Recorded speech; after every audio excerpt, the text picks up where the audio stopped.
Hello friends, happy independence day. ఏంటి ముందుగానే independence day విషయం చెప్తున్నారు అనుకుంటున్నారా? కాదు, సైబర్ నేరస్తులు దీన్ని కూడా వారికి అనుకూలంగా మార్చుకొని పేటిఎం, గూగుల్ పే లాంటి యాప్ల ద్వారా మీకు రివార్డ్ పంపిస్తున్నాము, క్యాష్ రివార్డ్స్ పంపిస్తున్నాము అని చెప్పేసి 1947, 1857 అనే భారత స్వతంత్రానికి దగ్గరలో ఉన్నటువంటి ఇయర్లను కోట్ చేస్తూ పంపిస్తూ మనకు లింక్స్ పంపిస్తున్నారు. మనం క్యాష్ బ్యాక్ వచ్చిందనే ఒక సంతోషం, అలాగే స్వతంత్ర దినోత్సవం సందర్భంగా వచ్చిందనే నమ్మకంతో దాన్ని స్క్రాచ్ చేసినప్పుడు సైబర్ నేరస్తులు మన డబ్బులను లాగేసే ప్రయత్నం చేస్తున్నారు. రీసెంట్గా ఈ 2-3 రోజులుగా ఒక ట్రెండ్ అవుతోంది. పేటిఎంలో కానీ, గూగుల్ పే, ఫోన్పే లాంటి దాంట్లో జరుగుతూ ఉంది. ఒకసారి దీంట్లో చూద్దాం.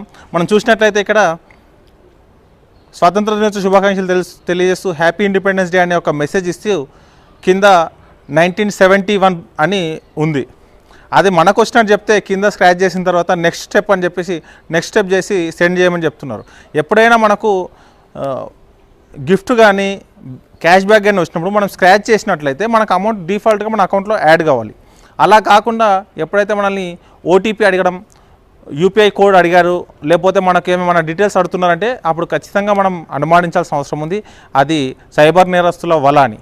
కాబట్టి మిత్రులారా, ఈ స్వతంత్ర దినోత్సవాన్ని ఎలాంటి మోసాలకి గురి కాకుండా జరుపుకుందామని ఆశిస్తూ ఇట్లు మీ గడ్డం Mallesh, sub inspector of police, CCS.